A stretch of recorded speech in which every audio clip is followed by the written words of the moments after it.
Bon retour, bienvenue à notre deuxième conférence. Donc, je vous présente Marie Thévard et Marie Thévard. Donc, Marie et Marie-Thé, pour bien les distinguer. Ce qu'elles viennent nous présenter, c'est le fruit de l'expertise d'une vie. Dans le fond, Marie-Thérèse Thévard vient de France, d'une famille agriculteur. Ils sont venus s'installer ici, où ils ont eu cette merveilleuse progéniture, entre autres. Et ils ont expérimenté un jardin vivrier, cultivable en milieu nordique, adapté à notre milieu nordique et qui peut nourrir une famille sur 12 mois. Donc, c'est vraiment, et je le dis comme ça, elles ont un kiosque, le jardin vivrier, de l'autre côté. Elles vendent le fruit de cette expertise-là qui a été rédigée par Marie. Donc, oui, c'est édité à la maison d'édition Éco-Société, mais on vous suggère de l'acheter sur place. Ça permet aux auteurs d'avoir un peu plus de quoi vivre et produire d'autres beaux ouvrages comme elle nous présente aujourd'hui. Alors, merci. On aura. Mesdames, est-ce que vous préférez les questions pendant l'allocution ou après? Après, donc, réservez vos questions, notez-les, et à la fin, on aura une bonne période de questions de 10-15 minutes. Alors, bonne conférence. Merci pour la présentation. Salut à tout le monde. Ça nous fait plaisir d'être ici aujourd'hui dans notre région, parce qu'on fait quand même plusieurs conférences un peu partout au Québec, mais c'est vraiment le fun de voir qu'il y a beaucoup de jardiniers ici, en climat nordique. C'est quand même, faut quand même être motivé. Puis, mais c'est tout à fait faisable parce qu'on y arrive assez bien. Fait qu'on va vous partager un peu notre expérience, notre expertise, si on veut, qu'on a développée au fil des années. Donc, ce que vous voyez sur la photo, c'est le jardin. Chez nous, la jardinière en chef, c'est ma mère, Marie-Thé. C'est ça. C'était une maison aussi bioclimatique, donc c'est vraiment inscrit dans un mode de vie complet, d'avoir un mode de vie plus écologique et plus autosuffisant. Fait que c'est non seulement le jardinage, mais ça inclut aussi beaucoup d'autres aspects de la vie. Pourquoi ça ne change pas? Avec la souris. Ah, si je fais la roulette, ça marche, mais il faut que je n'aille pas trop vite. OK. Donc aujourd'hui, on va vous parler voici le plan de la conférence en fait. Donc nous, on va se présenter un peu notre fermette, le contexte dans lequel on évolue, on travaille. Ensuite, on va vous parler d'autosuffisance. Je ne sais pas si vous m'entendez bien. Peut-être que je parle trop vite. Un peu d'autosuffisance, comment on fait pour atteindre l'autosuffisance qu'on a en ce moment. Et puis, on va finir avec le non-travail du sol, qui est la technique qu'on utilise depuis 2012. Ah, ben là, ça marche. OK. OK. Donc, pour me présenter, Annie a déjà bien commencé. Donc, oui, moi je suis d'origine française et puis, comme l'a dit Annie, je viens d'une famille agricole. Je suis comme Obélix, je suis tombée dedans quand j'étais petite. Et puis, c'est ça. Puis, dans les environs de ma vingtaine, j'ai découvert un livre qui s'appelait « Vivre sain ». Donc, ça, c'était un livre qui parlait d'alimentation et qui prônait le végétarisme déjà, mais ensuite de ça, l'importance du bio, puis l'importance de la fraîcheur des aliments. Donc ça, c'était comme 3 choses importantes dans ce livre-là. Donc, ça commençait, en étant de famille agricole, ben là, je me suis dit, si je veux des aliments frais, ben, je vais les produire. Hein. Si j'avais été en ville, peut-être je me serais dit, ben, je vais aller trouver un fermier pas loin qui va pouvoir me fournir en produits frais. Mais c'est ça. Donc, suite à ça, dans les mêmes temps, j'ai découvert Gandhi. Donc, vous avez sûrement entendu parler de Gandhi en Inde, qui lui était, qui qui prônait la non-violence, donc, qui a libéré l'Inde, mais avec la non-violence. Et son discours, c'était de la production des biens essentiels. Donc, c'était comme ça qu'ils n'avaient plus besoin des Anglais finalement. Ils produisaient directement leur coton ou leurs aliments, puis c'est comme ça qu'ils ont réussi. Donc, c'était la production des biens essentiels, que sont l'alimentation, le vêtement et le logement. Donc, c'est ça alliait comme les deux pour moi dans ma tête. Et puis, j'ai découvert aussi les communautés de l'Arche qui étaient en France, qui vivaient selon les principes de Gandhi. Et puis, c'est ça. Puis, j'ai rencontré Pierre, mon ex-conjoint, le père de mes enfants, qui avait le même projet, qui venait des communautés de l'Arche et qui voulait fonder un projet comme ça ici. Donc, c'est comme ça que je suis arrivée à la baie. Et on a fondé un projet au début des années 90, donc sur cette terre-là que vous voyez tout à l'heure. Et puis, où c'était toujours aller dans le même sens, produire ces biens essentiels, et puis avoir de manière écologique. Donc ça, c'était aussi vraiment très important pour nous. C'est pour ça qu'on a construit des maisons bioclimatiques, comme vous disait Marie, avec des bien isolés, mais en ballots de paille, isolés de manière naturelle, etc. Donc, c'est ça. Puis, en arrivant, on ne savait pas comment on allait pouvoir s'autosuffire. On le savait, les colons le faisaient, là. Mais c'est quand même, la vie était difficile, c'était pas... Il y a beaucoup qui sont après, qui ont laissé ce mode de vie-là parce qu'ils trouvaient ça trop difficile. Donc, on voulait l'expérimenter, voir qu'est-ce qui était possible. C'est pour ça qu'on est venu le faire ici, parce que Pierre était de la baie et il voulait l'essayer ici au Saguenay. Il s'est dit, si c'est possible ici au Saguenay, c'est possible dans beaucoup de places dans le monde. Donc, c'est ça. Donc, les premières années, on n'avait pas les permis de construire, donc on a fait beaucoup d'expériences de jardinage, justement. On a tout essayé un peu ce qui pouvait pousser en faisant des expériences.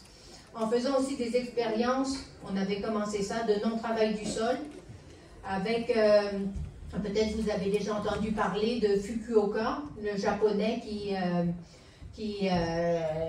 fait toute sa vie, qui a cultivé comme ça, sans travail du sol du tout, jamais. Mais il produisait des céréales, et puis il vendait aussi.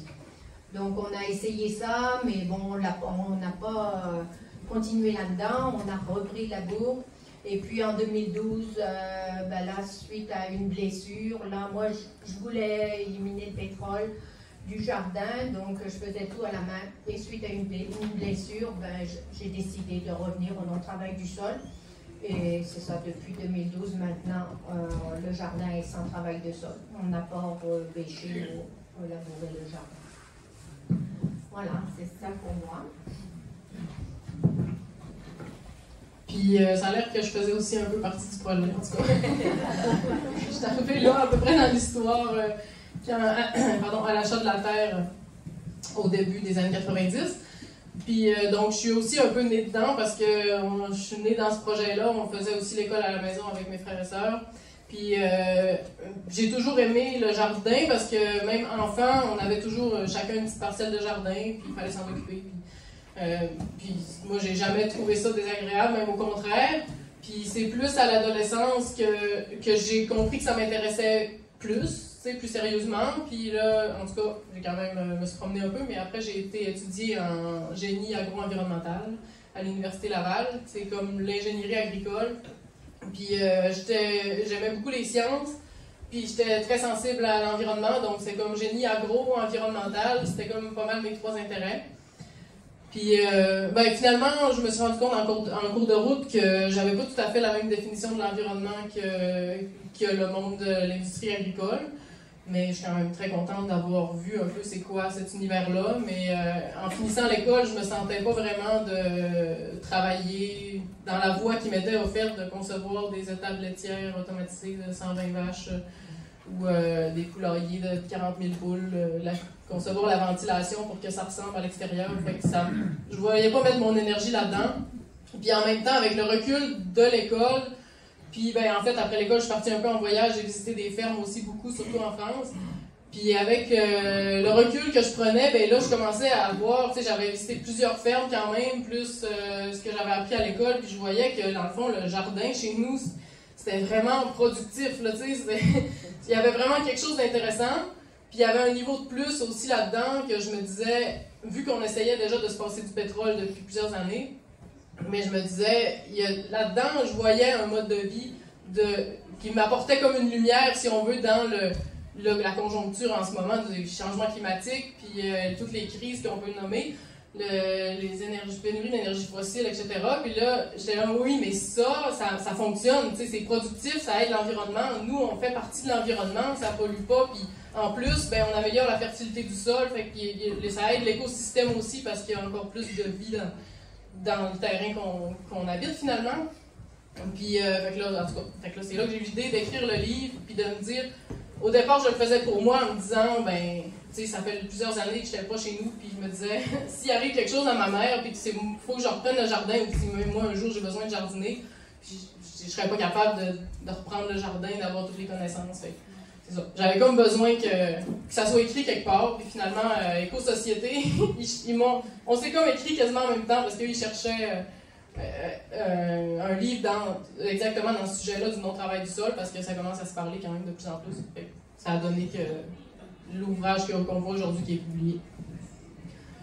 Voilà un peu, puis ensuite de ça, ben, on avait commencé aussi à faire des formations. Il y en a quelques-uns qui étaient déjà venus aussi aux formations chez nous, puis là, avec le COVID, on a été obligé d'arrêter ça, puis là, mais il y a quand même une demande qui est restée, puis on commence à plus mettre nos formations en ligne, à les mettre sous forme de vidéo pour aller avec le livre. Fait que finalement, on a un peu lancé l'entreprise là-dedans de formation, accompagnement en autosuffisance, puis en jardinage de non-travail du sol. Mode de vie écologique. Hein? Ouais, c'est ça. Mais là, maintenant, le moyen de venir chez nous, c'est avec les visites qu'on offre pendant l'été, que vous pouvez suivre sur notre site web.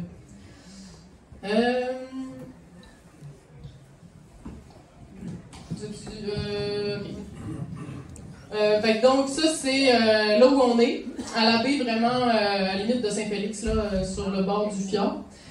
Le chemin de la pâture, vu qu'on est dans la région, pour ceux qui connaissent. Puis, donc, c'est zone 3B.